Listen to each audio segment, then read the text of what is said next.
when I drew nigh the Nameless City, I knew it was accursed. I was traveling in a parched and terrible valley under the moon, and afar I saw it protruding uncannily above the sands as parts of a corpse may protrude from an ill-made grave.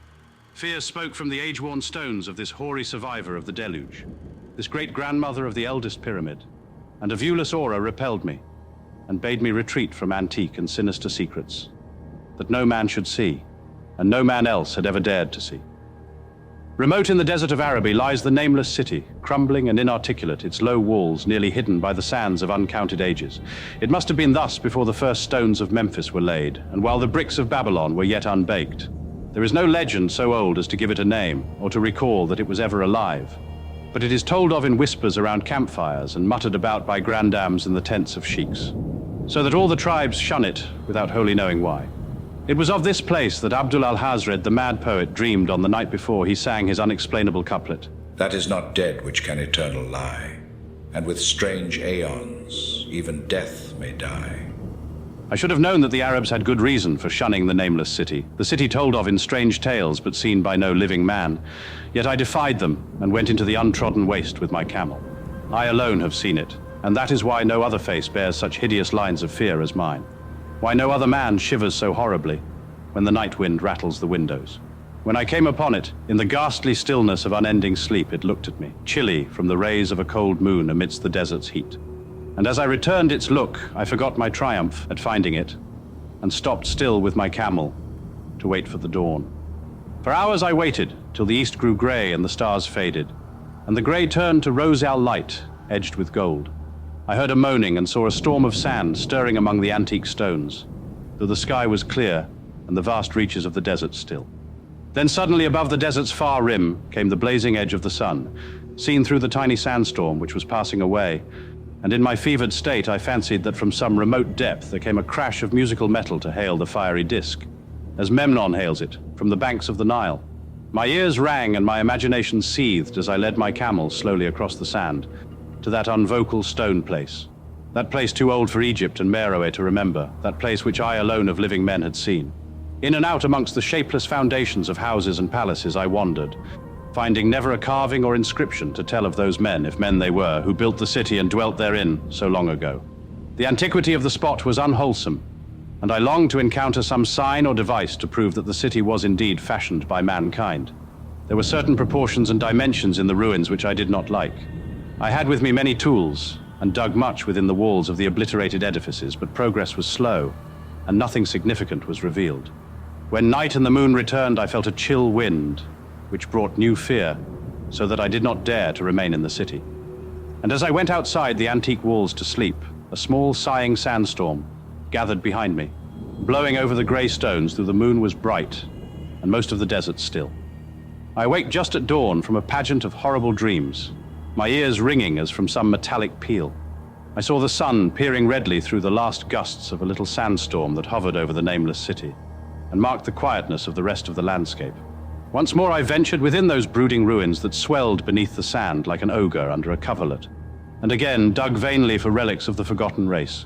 At noon I rested, and in the afternoon I spent much time tracing the walls, and the bygone streets, and the outlines of the nearly vanished buildings. I saw that the city had been mighty indeed, and wondered at the sources of its greatness. To myself I pictured all the splendors of an age so distant that Chaldea could not recall it, and thought of Sarnath the Doomed, that stood in the land of Manar when mankind was young, and of Ib, that was carven of grey stone before mankind existed. All at once I came upon a place where the bedrock rose stark through the sand and formed a low cliff, and here I saw with joy what seemed to promise further traces of the antediluvian people. Hewn rudely on the face of the cliff were the unmistakable facades of several small, squat rock houses or temples, whose interiors might preserve many secrets of ages too remote for calculation, though sandstorms had long since effaced any carvings which may have been outside. Very low and sand-choked were all of the dark apertures near me, but I cleared one with my spade and crawled through it, carrying a torch to reveal whatever mysteries it might hold. When I was inside, I saw that the cavern was indeed a temple, and beheld plain signs of the race that had lived and worshipped before the desert was a desert. Primitive altars, pillars, and niches, all curiously low, were not absent. And though I saw no sculptures nor frescoes, there were many singular stones clearly shaped into symbols by artificial means. The lowness of the chiseled chamber was very strange, for I could hardly more than kneel upright, but the area was so great that my torch showed only part at a time. I shuddered oddly in some of the far corners, for certain altars and stones suggested forgotten rites of terrible, revolting, and inexplicable nature, and made me wonder what manner of men could have made and frequented such a temple. When I had seen all that the place contained, I crawled out again, avid to find what the other temples might yield. Night had now approached, yet the tangible things I had seen made curiosity stronger than fear, so that I did not flee from the long moon-cast shadows that had daunted me when first I saw the Nameless City. In the twilight, I cleared another aperture and with a new torch crawled into it, finding more vague stones and symbols, though nothing more definite than the other temple had contained. The room was just as low, but much less broad, ending in a very narrow passage crowded with obscure and cryptical shrines.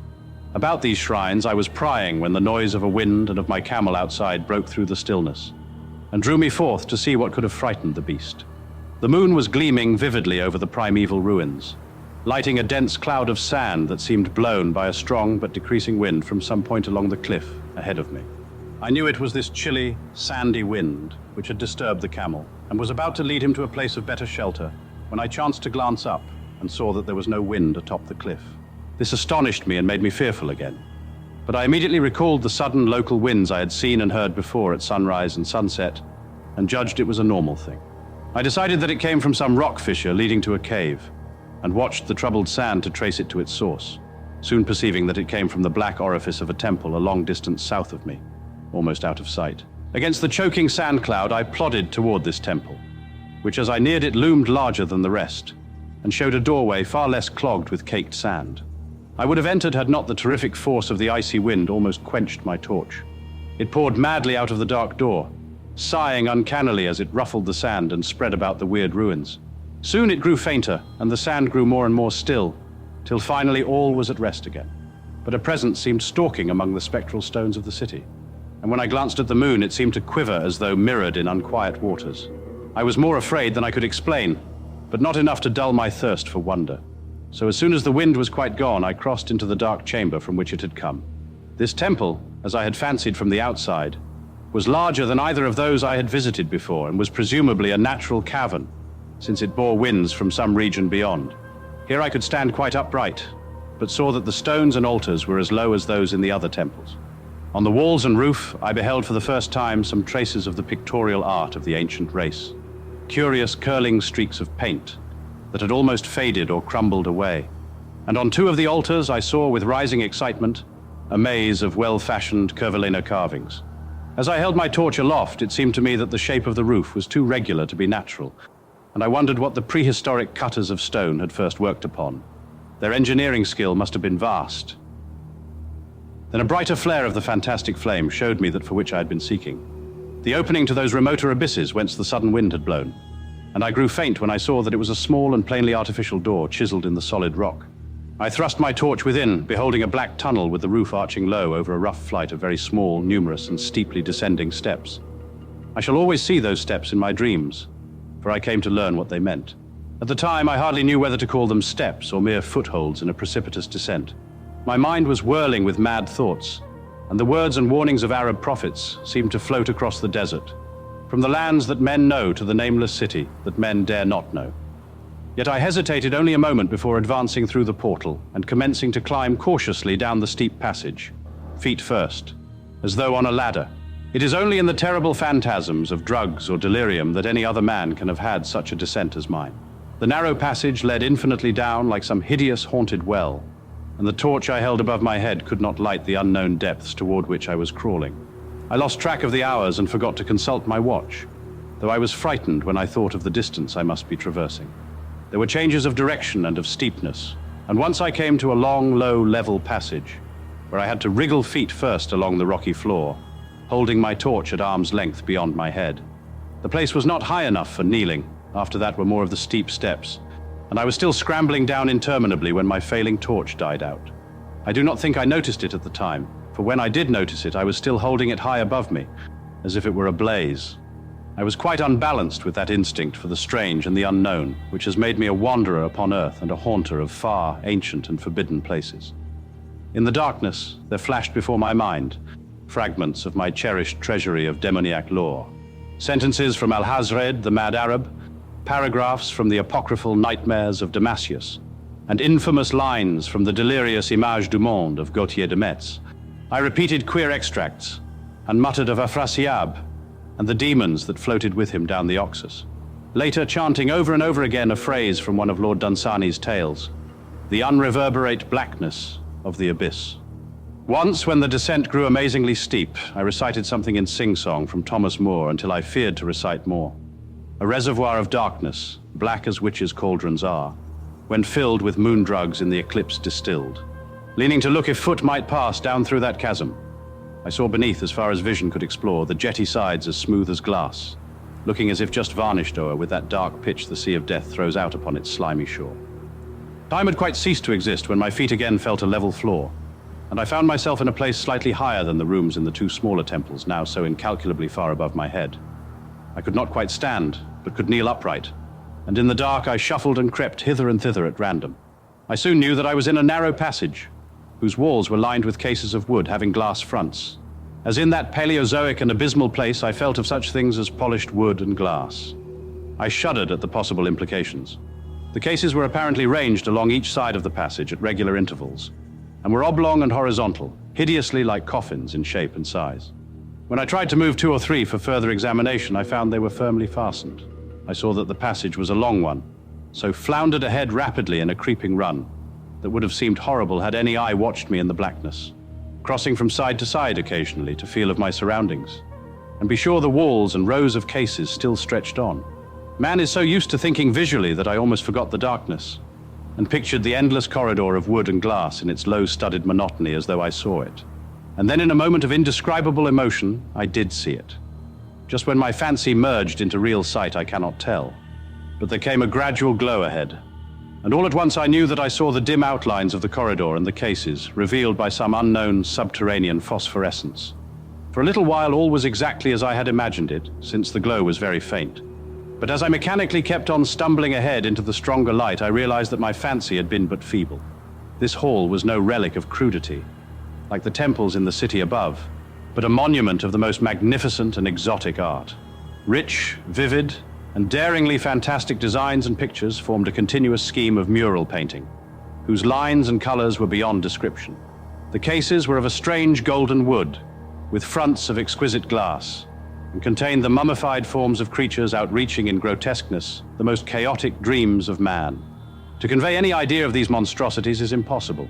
They were of the reptile kind, with body lines suggesting sometimes the crocodile, sometimes the seal, but more often nothing of which either the naturalist or the paleontologist ever heard. In size, they approximated a small man, and their forelegs bore delicate and evidently flexible feet, curiously like human hands and fingers. But strangest of all were their heads, which presented a contour violating all known biological principles. To nothing can such things be well compared. In one flash, I thought of comparisons as varied as the cat, the bulldog, the mythic satyr, and the human being.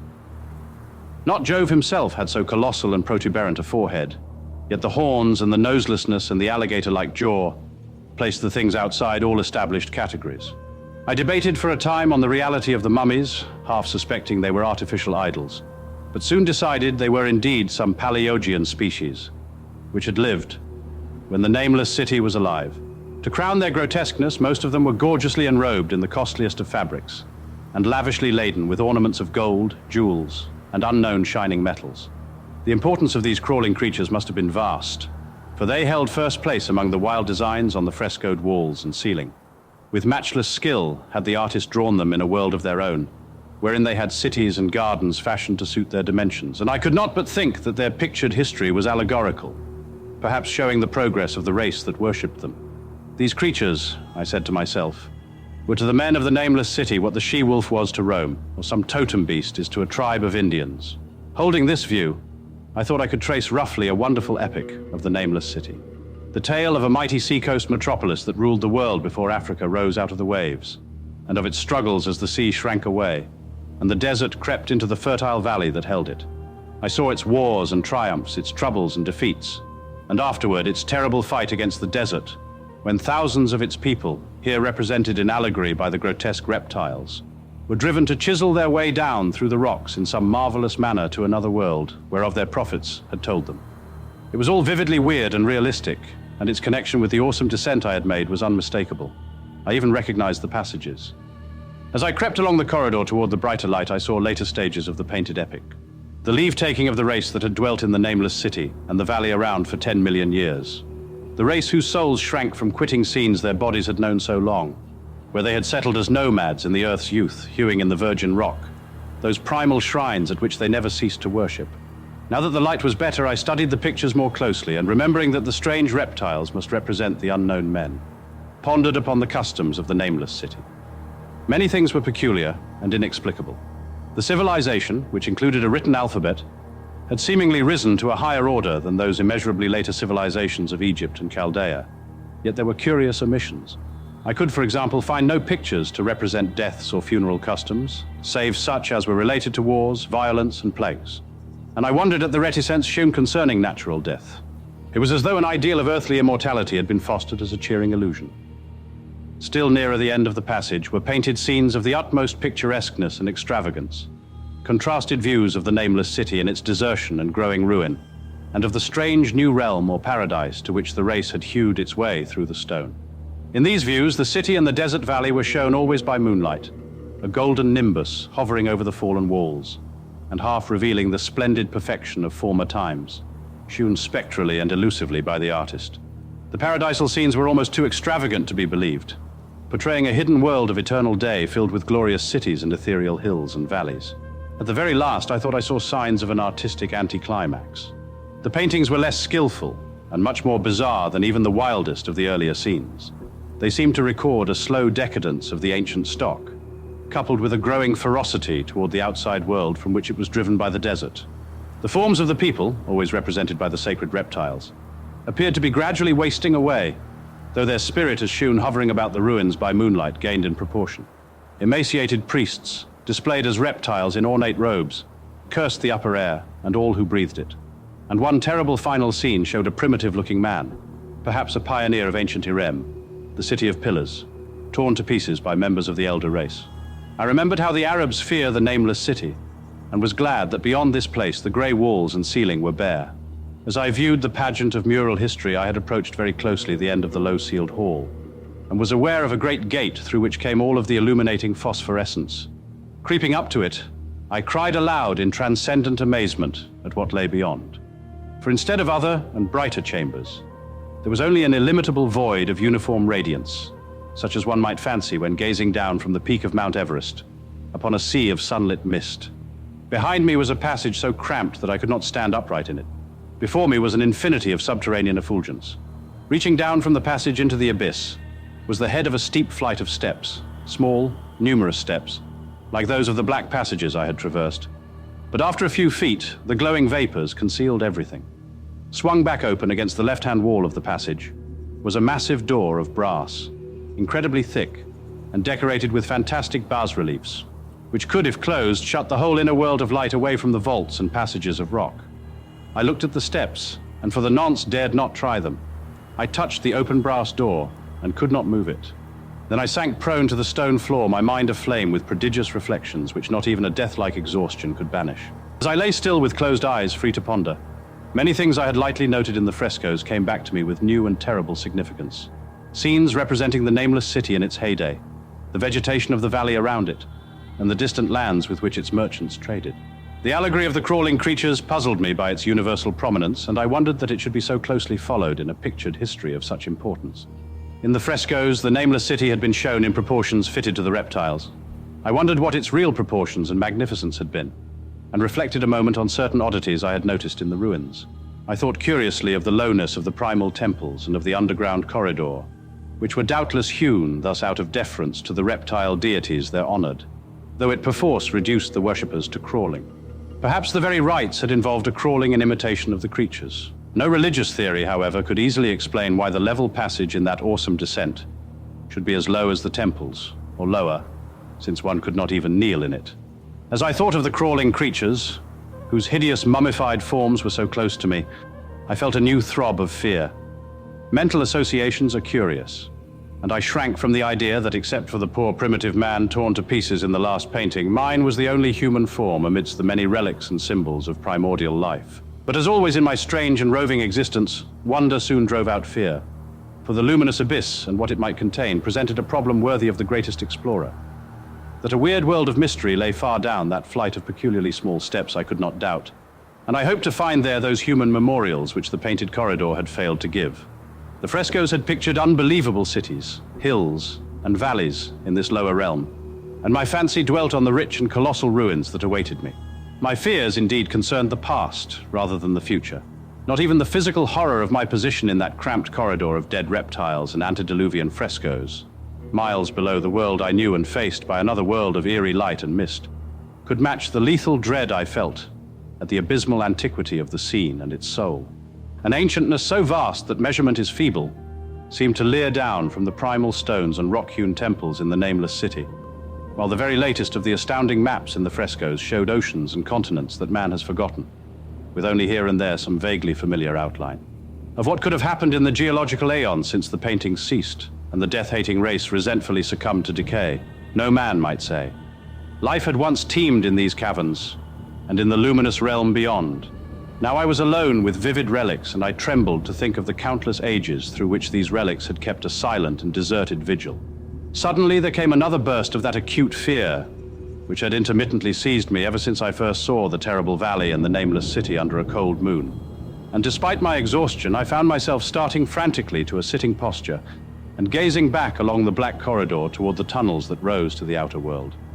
My sensations were much like those which had made me shun the Nameless City at night, and were as inexplicable as they were poignant. In another moment, however, I received a still greater shock in the form of a definite sound, the first which had broken the utter silence of these tomb-like depths. It was a deep, low moaning, as of a distant throng of condemned spirits, and came from the direction in which I was staring. Its volume rapidly grew, till soon it reverberated frightfully through the low passage, and at the same time I became conscious of an increasing draught of cold air, likewise flowing from the tunnels and the city above. The touch of this air seemed to restore my balance, for I instantly recalled the sudden gusts which had risen around the mouth of the abyss each sunset and sunrise, one of which had indeed served to reveal the hidden tunnels to me.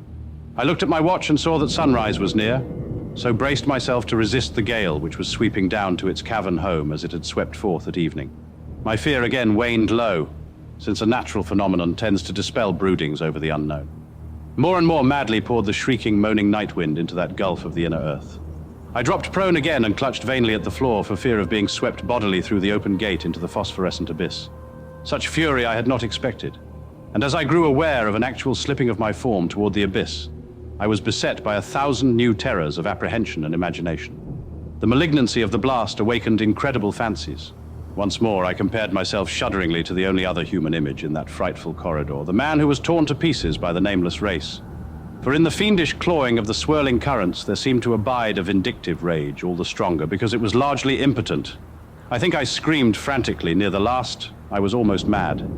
But if I did so, my cries were lost in the hell-born babel of the howling wind wraiths. I tried to crawl against the murderous invisible torrent, but I could not even hold my own as I was pushed slowly and inexorably toward the unknown world. Finally, reason must have wholly snapped, for I fell to babbling over and over that unexplainable couplet of the mad Arab al-Hazred, who dreamed of the Nameless City. That is not dead which can eternal lie, and with strange aeons, even death may die. Only the grim, brooding desert gods know what really took place, what indescribable struggles and scrambles in the dark I endured, or what Abaddon guided me back to life, where I must always remember and shiver in the night wind till oblivion, or worse, claims me. Monstrous, unnatural, colossal was the thing. Too far beyond all the ideas of man to be believed except in the silent, damnable small hours when one cannot sleep. I have said that the fury of the rushing blast was infernal, cacodemoniacal, and that its voices were hideous with the pent-up viciousness of desolate eternities. Presently those voices, while still chaotic before me, seemed to my beating brain to take articulate form behind me. And down there in the grave of unnumbered aeon-dead antiquities, leagues below the dawn-lit world of men, I heard the ghastly cursing and snarling of strange-tongued fiends. Turning, I saw outlined against the luminous ether of the abyss what could not be seen against the dusk of the corridor. A nightmare horde of rushing devils, hate-distorted, grotesquely panoplied, half-transparent. Devils of a race no man might mistake, the crawling reptiles of the Nameless City. And as the wind died away, I was plunged into the ghoul-peopled blackness of Earth's bowels. For behind the last of the creatures, the great brazen door clanged shut, with a deafening peal of metallic music, whose reverberations swelled out to the distant world to hail the rising sun, as Memnon hails it from the banks of the Nile.